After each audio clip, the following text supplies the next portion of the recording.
Las misericordias de Dios se renuevan cada mañana. Su voluntad es buena, agradable y perfecta.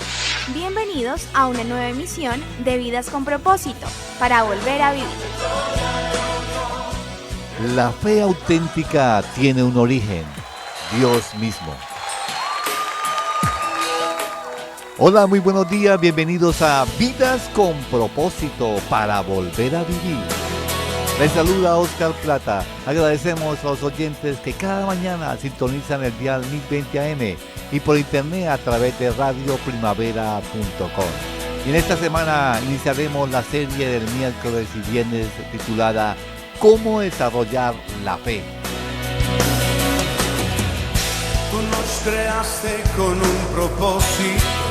¿Cómo desarrollar la fe? Y el primer tema que compartiremos es ¿cuál es la fe bíblica? ¿Cuál es la fe bíblica? Y para desarrollar este interesante tema está con nosotros, como de costumbre, el pastor Ángelo Becerra, pastor de la comunidad Vida con Propósito de las Asambleas de Dios de Colombia. Ángelo, buenos días y coméntenos cuál fue la razón para trabajar la serie ¿Cómo desarrollar la fe? Buenos días, Oscar, y buenos días a nuestros estimados oyentes. Yo creo que es muy importante que le dediquemos pues unos cuantos programas al tema de la fe, Oscar, pues muchos cristianos quisieran tener herramientas bíblicas de cómo crecer en la fe. Digamos que hay gente que quiere, pero sencillamente no ha podido o no ha entendido el concepto bíblico de la fe. ¿Y por qué iniciamos con el interrogante ¿cuál es la fe bíblica? Oscar, porque no todo lo que brilla es oro, ¿sí? Como no todo lo que parece fe, en verdad lo es. Dice Santiago 2:19 y es el versículo pues que quisiera utilizar como introducción a esta temática que vamos a iniciar hoy miércoles y que vamos a continuar el próximo viernes. ¿Tú crees que hay un solo Dios? ¡Magnífico! También los demonios lo creen y tiemblan. Santiago 2:19 nos muestra que los demonios tienen fe, o sea, saben de la existencia de Dios, pero su fe no les da tranquilidad, les da pavor y les da terror. Saber que Dios existe les da terror. Es momento de aprender una nueva palabra en el diccionario bíblico de Vidas con Propósito. Bueno, hoy traemos, ya que el tema es sobre cuál es la fe bíblica, traemos la palabra fe. Y voy a dejar que Pastor Ángelo en esta sesión nos dé el significado de la palabra fe, el significado bíblico. Bueno, el vocablo fe, que en el griego es pistis, tal como suena con i latina, pistis, se usa en el Nuevo Testamento siempre haciendo referencia a tener fe en Dios o en Cristo. Fuera del Dios verdadero, que se ha revelado como Padre, Hijo y Espíritu Santo, cualquier clase de fe, por muy piadosa que parezca, mi estimado oyente, es una peligrosa falsificación de la auténtica fe. La palabra pisteo, que se traduce con el verbo creer, da el sentido de poner como la confianza en algo que es seguro.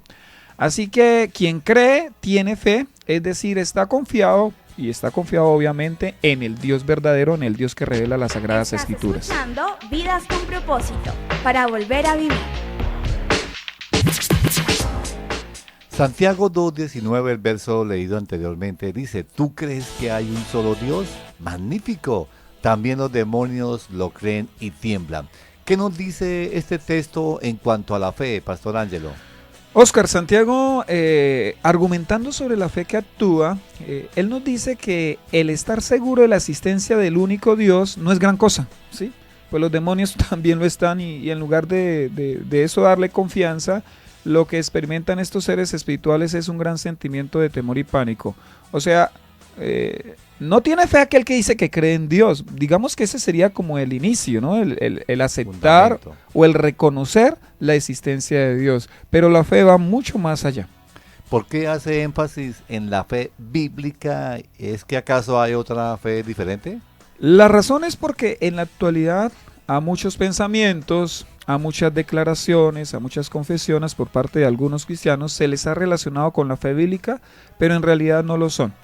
Al parecer hay que hacer, Oscar, una reforma teológica en muchos aspectos de la doctrina presente que maneja algunos sectores de la iglesia, y la fe, a mi consideración, es una en las que primero hay que intervenir. En la presente serie vamos a aprender cómo desarrollar la fe, pero de nada nos serviría desarrollar una fe que no fuera bíblica, ¿sí o no? Pues al hacerlo, en lugar de estar acercándonos más al Señor, nos distanciaremos cada vez más de Él. Así que sí, Oscar, hay una fe que no es bíblica, hay una fe que no es auténtica, que no es la fe verdadera. ¿Cómo será la dinámica del programa de hoy y del próximo viernes? Para hablar de la fe bíblica, debemos remitirnos considero yo, al personaje que la Biblia califica con el título de padre de la fe, que es Abraham. Este gran patriarca, desde que el Señor lo llamó de su paganismo hasta el término de su vida, él demostró con lujo de detalles qué es ser un hombre de fe. De hecho, quienes creemos en Jesús somos llamados precisamente hijos y descendencia de Abraham. Eso lo dice Romanos 4:16. No tener la fe de Abraham, así se tenga otra, es ir camino a la perdición. Así que revisemos la vida de este hombre de Dios para que por si acaso nos hayamos extraviado, pues retornemos a la fe bíblica, o si ya tenemos esa fe, nosotros seamos fortalecidos para continuar por ese camino que Dios quiere y que caminó nuestro padre Abraham. Para profundizar sobre el tema, considero necesario y vital que revisemos qué características tiene la fe bíblica. La primera característica que tiene la fe bíblica es la siguiente.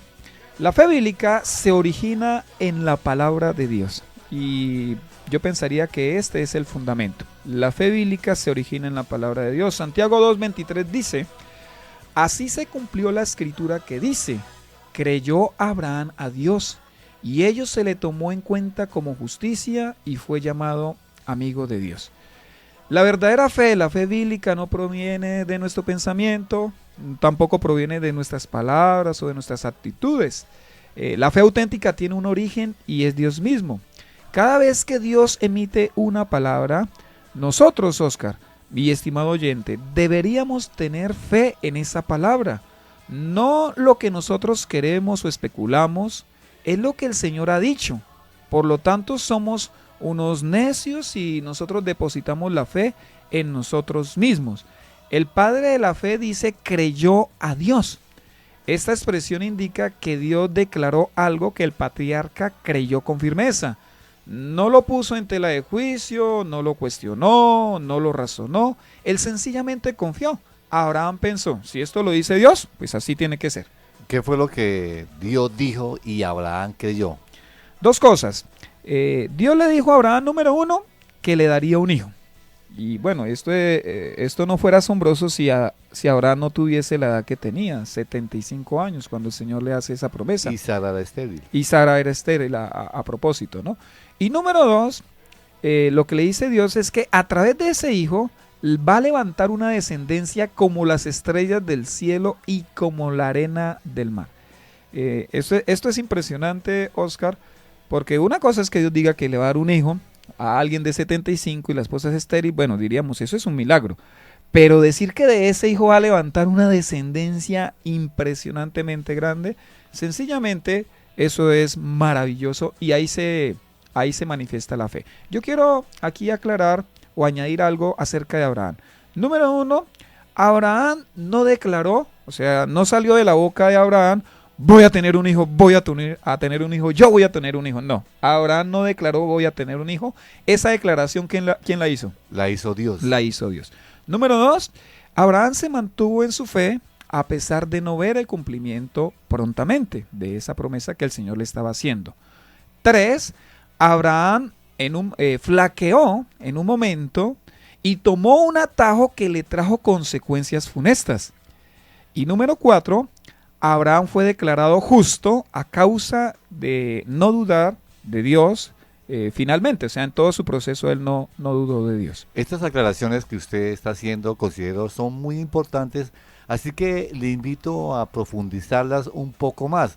¿Qué quiso decir cuando mencionó que Abraham no declaró voy a tener un hijo, sino que esa declaración provino o la hizo Dios? Oscar, yo entiendo que muchos cristianos de muy buena fe hacen declaraciones y profieren decretos y quiero pensar que ellos lo hacen porque no tienen claridad que esto no se debe hacer.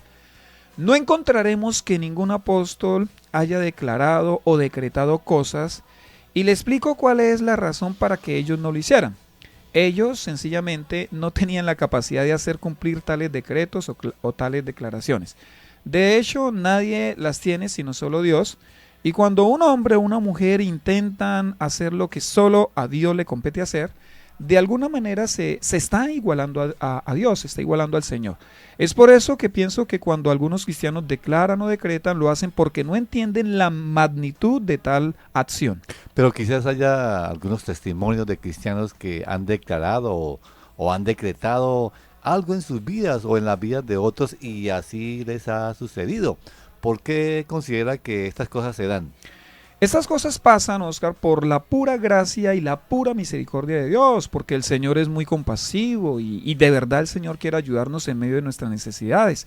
No porque tenga el Señor la obligación de hacer lo que nosotros le decimos que tiene que hacer. El hombre especula, no decreta; Dios decreta, no especula. Nosotros no deberíamos entrar en esos terrenos del declarar y el decretar.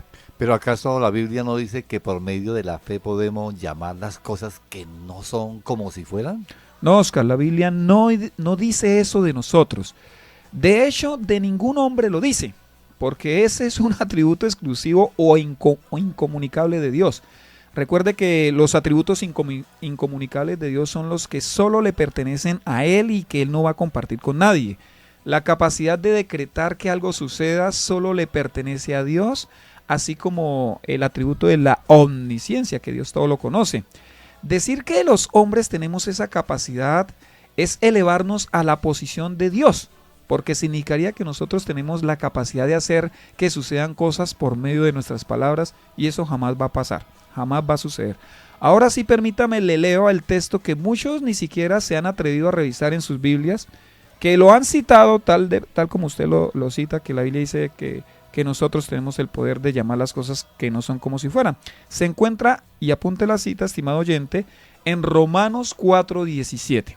Romanos 4:17, la Nueva Versión Internacional, dice así: como está escrito, te he puesto por padre de muchas gentes, delante de Dios a quien creyó, el cual da vida a los muertos y llama las cosas que no son como si fuesen.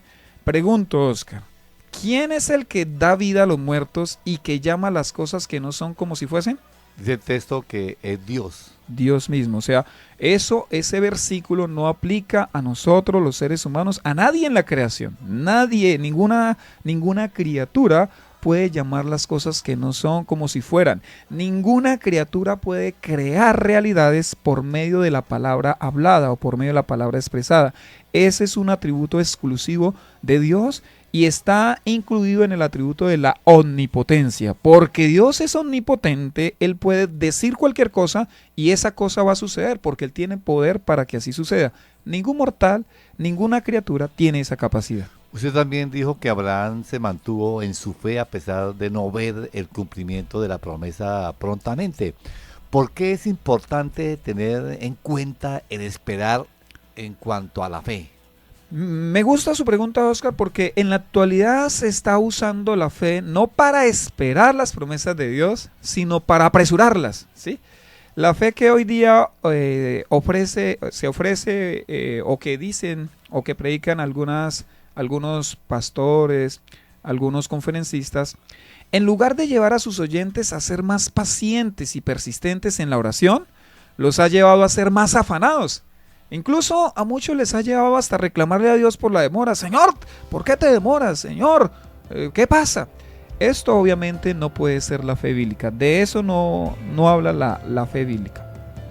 Estamos en el día 1020 AM de Radio Primavera. Hoy en Vidas con Propósito. ¿Cuál es la fe bíblica? Pastor Ángelo, otra parte que usted mencionó en cuanto a la fe fue que Abraham flaqueó en un momento y tomó un atajo que le trajo consecuencias funestas. ¿Qué nos enseña este episodio fallido en la vida del padre de la fe? En primera medida lo que nos enseña Oscar es que nosotros somos de carne y hueso. Nos enseña que sencillamente a veces, por más que creamos en el Señor, a veces fallamos y nos debilitamos en ese creer. Nadie podría decir o arguir que tiene una fe inquebrantable. A veces en determinado momento no somos lo que con tanta fuerza dijimos que seríamos. Pero en segundo lugar, también nos enseña Oscar, y quizás esto es lo más importante, es que cuando flaquea nuestra fe, nosotros debemos cuidarnos de no irnos por los atajos tratando de acelerar el cumplimiento de las promesas del Señor. Nosotros debemos ser muy cuidadosos con eso. Quizás no todos nuestros oyentes estén familiarizados con la historia del fracaso de Abraham. ¿Podría ilustrarnos un poco más sobre esto? Sí, Oscar, Abraham, luego de haber esperado 12 años, él recibe la promesa a los 75 años, o sea, más o menos a sus 86, 87 años, él había recibido la promesa de tener un hijo, ¿no? Y como él no veía nada, no veía el cumplimiento de esa promesa que el Señor le había hecho, junto con su esposa se puso de acuerdo en ayudar a Dios, ¿cierto? Hay gente que le gusta ayudar a Dios. Abraham lo hizo. Resulta que Sara, esposa de Abraham, le dijo que se acostara con Agar, sierva de ellos, y que de esta mujer entonces tuvieran el hijo que tanto añoraban. Nosotros a veces nos comportamos del mismo modo. Nosotros buscamos cómo ayudar al Señor para que Él pueda cumplir sus propósitos en nuestras vidas. Pero al hacerlo, pues nos causamos, como usted decía, Oscar, consecuencias funestas. Para Abraham fue engendrar a Ismael, de quien vienen los árabes, archienemigos del pueblo de Israel, que fue la descendencia de Isaac. Entonces vea que cada vez que nosotros queremos acelerar las promesas de Dios y queremos ir por nuestro camino, entonces nos vamos a causar grandes, pero grandes problemas. Y aún hoy tiene consecuencias esa decisión porque ha sido constante la guerra entre Israel y los pueblos árabes. Y es lo que uno no piensa en medio de la desesperación. Uno se desespera pues cuando no ve el cumplimiento de algo, cuando está la expectativa y eso algo no llega. Entonces es ahí cuando uno debe cuidarse, porque sí, la fe puede flaquear, pero lo que nos enseña el episodio es tengan cuidado de las decisiones que toman en medio de la desesperación. Lo cuarto que usted mencionó sobre el patriarca Abraham fue que el Señor lo declaró justo a causa de no dudar de Dios. Sí, permítame, le leo, está en Génesis 15:6, dice, Abraham creyó al Señor y el Señor lo reconoció a él como justo. Este versículo, Oscar, es preciosísimo, pues muestra la bondad de Dios. Le recuerdo que este pasaje, Génesis 15:6, está antes de las caídas o pequeñas dudas que tuvo Abraham en su peregrinaje de fe. Y Dios, aun a sabiendas que el patriarca tendría sus luchas, sus vaivenes, a pesar de todo eso, el Señor lo declaró como justo. Así es como Dios actúa y esa misma gracia está disponible hoy para nosotros. El Señor le muestra las estrellas y le dice cuénteles a ver si las puede contar y dice así va a ser su descendencia, y Abraham cree. En ese momento que cree, el Señor lo declara justo, a pesar de que el Señor sabía todas las luchas que Abraham iba a tener más adelante. Bueno, a estas alturas, ¿cómo definiría usted la fe? Aparte de esa hermosa declaración de Hebreos 11:1, que dice es pues la fe, la certeza de lo que se espera, la convicción de lo que no se ve, a través de un cotejo bíblico podríamos definir la fe de la siguiente manera, Oscar.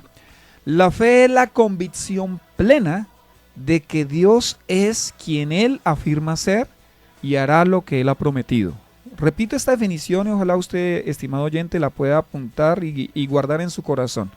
La fe es la convicción plena de que Dios es quien Él afirma ser y hará lo que Él ha prometido. En otras palabras, la fe no se trata de usted, no se trata de mí, la fe se trata de Dios. Tristemente la iglesia ha venido degradando la fe y desde una perspectiva teocéntrica, bibliocéntrica y cristocéntrica la ha cambiado a una perspectiva netamente antropocéntrica, humana. Hablando del humanismo que pues, es reinante hoy en el mundo y también en algunas iglesias, ¿qué opina de la frase cree en ti mismo? Con plena seguridad le afirmo, Dios no quiere que usted crea en sí mismo, Dios quiere que usted crea en Él. Si usted pone su confianza en usted mismo o en los demás, usted pronto comprobará cuán frustrante y necio es confiar en las criaturas antes que en el Creador. No al azar, en toda la mitad de la Biblia, en todo el centro de la Biblia, el Salmo 118:8 dice, es mejor refugiarse en el Señor que confiar en el hombre. ¿Qué le diría a alguien que quiere que en su vida se desarrolle la fe, que crecer en la fe? Fácil, que siga viendo televisión. ¿Sí?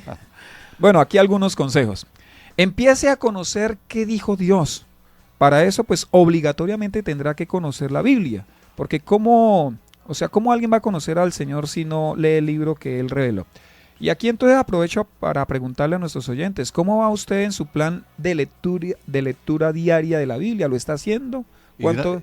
Y sí, una pregunta sería, ¿usted dedica más tiempo a la televisión o que a leer la Biblia?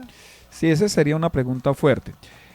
También quisiera decirle, con ese conocimiento que usted vaya teniendo de la Biblia, acuda a Dios en oración. O sea, que la Biblia empiece a moldear y a modelar su vida de oración. Y tercero, deshágase de todo pensamiento y actitud que no sea avalado por la Escritura. No es confesión positiva, no es declarando, no es siendo positivos, es creyendo en lo que dice Dios que se desarrolla entonces nuestra fe en la vida. Estás escuchando Vidas con Propósito, para volver a vivir. Hasta aquí hemos visto que la fe bíblica se origina en la palabra de Dios. ¿Qué otro aspecto es necesario para identificar la fe bíblica? Otra característica de la fe bíblica es la siguiente, Oscar. La fe bíblica honra los mandamientos de Dios. Lo repito, la fe bíblica honra los mandamientos de Dios. Hebreos 11:8 dice así: por la fe Abraham, cuando fue llamado para ir a un lugar que más tarde recibiría como herencia, obedeció y salió sin saber a dónde iba. Mire, la fe no pide evidencias. Pedirle evidencias a Dios es decirle más o menos lo siguiente: lo que tú me dices no es confiable, muéstrame algo como para poder confiar en ti. Vamos a suponer, Oscar, que usted vive muy cómodamente aquí en su natal Bucaramanga, aunque usted no es de aquí, ¿no? No. Usted es de Zapatoca, ¿no? Bueno, pero vamos a suponer que Bucaramanga es su ciudad natal. Vamos a suponer que su familia está bien y a usted lo quieren mucho, usted goza de un buen empleo, tiene estabilidad económica. La ciudad lo tiene todo, tiene hospitales, escuelas, universidades, además de una gran industria en el área que usted mismo se ha preparado. Las condiciones no podrían ser mejores, excepto que la sociedad en que usted vive odia a Dios. Sí, esto es simplemente un ejemplo. Es una sociedad pagana que no le interesa ni en lo más mínimo Dios. De repente, Dios, que nunca le ha hablado a nadie, le habla a usted y le dice: Oscar, quiero que abandone la ciudad. No le promete estabilidad, no le dice las coordenadas del nuevo lugar a donde lo va a llevar, no le da garantías, excepto que Él irá con usted por todo el camino. Para colmo de males, Dios le dice que tiene que irse solo con su núcleo familiar. No lo pueden acompañar ninguno de los demás familiares. Oscar, ¿usted qué haría? Bueno, interesante pregunta. Pues yo seguramente pediría a Dios una confirmación y más de una vez. Consultaría a un amigo sabio, bueno, pensaría en mi familia, cómo hago para que me crean. Tal vez muchos me rechacen y pensarían, como se dice popularmente, se le corrió la teja. Bueno, realmente lo pensaría 2 veces. Vea, Oscar, el caso hipotético que yo le estoy planteando, más o menos eso fue lo que le pasó a Abraham. En términos de la sociedad de Ur de los Caldeos, la idea de irse y dejarlo todo solo porque Dios le había hablado era una total locura. No sé si Abraham le explicó a su familia antes de partir lo que había pasado, que Dios le había hablado, pero si lo hizo, tenga la seguridad que loco fue el calificativo de menor calibre que le lanzaron. Eso era un acto de total irresponsabilidad a la vista humana de las personas. ¿Qué nos enseña este capítulo de la vida de Abraham? La enseñanza es esta: quien quiera creer en Dios ha de ir siempre en contracorriente, y obviamente esto pues no va a ser nada fácil. Ante el llamado de Dios, la Biblia dice que Abraham obedeció, y eso es lo que el Señor espera que hagamos cada uno de nosotros, que le obedezcamos. Con respecto a honrar los mandamientos de Dios, ¿qué le diría a alguien que quiere que en su vida se desarrolle la fe? Fácil, que siga siendo obstinado, ¿cierto? O sea, pues obviamente, si somos obstinados, nunca vamos a crecer y nunca vamos a desarrollar la fe. Y quiero entonces hablar acerca, porque dijimos que hay que honrar los mandamientos de Dios, ¿cierto? La fe bíblica honra los mandamientos de Dios. Entonces quiero decirle algunas cosas, estimado oyente. Cuando Dios dijo lo del perdón, lo dijo en serio.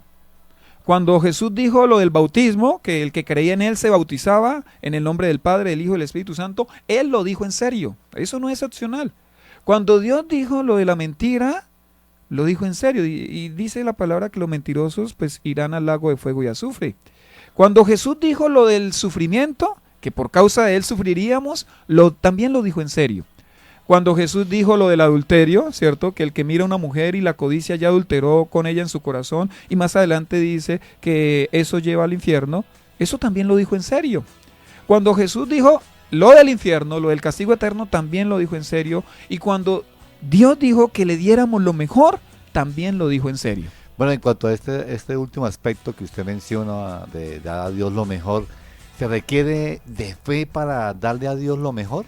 Así es, Oscar. Cuando alguien verdaderamente cree que Dios es quien dice ser en la Biblia, sencillamente se esforzará por darle lo mejor y lo hará no porque le manipulen, no porque le muevan las emociones o porque le estén obligando. Él lo hará con gran gusto porque él sabe quién es el Señor. Y mire cómo lo dice el Señor, y quiero leerlo. Está en Malaquías, vamos a ver la cita, está un poquito larga la cita. Malaquías 1, del 6 al 14. Voy a leerlo rápidamente. Préstele mucha atención.